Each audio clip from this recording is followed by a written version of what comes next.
When I tell you na ang pinaka-nahirapan ako simula nung nag-solo living ako is yung pag-manage ng finances. Believe me, yun talaga yung pinaka-nahirapan ako, as in. Hi, it's Peachy, your solo living girl, and today let me show you how I track my expenses. I started tracking every peso since last year, and then laki ng tulong niya sa pagmamanage ng finances ko.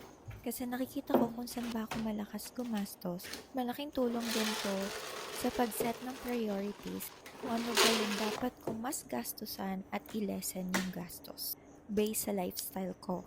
So first, meron akong budget notebook. Lalagay ko na lang yung link if gusto nyo din ng ganito.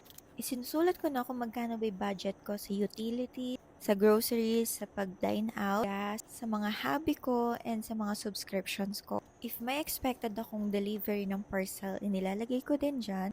Also, meron din tong undated calendar. Doon ko naman nilalagay yung mga due ng mga bills ko para hindi ako nagkakaroon ng mga late dues. Sayang din kasi yung penalty. And then, ito total ko siya lahat. Then, sa other page, meron siyang expense tracker.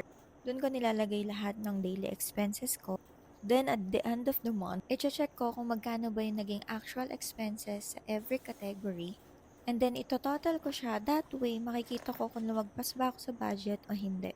And then, next month, I can set another budget goal.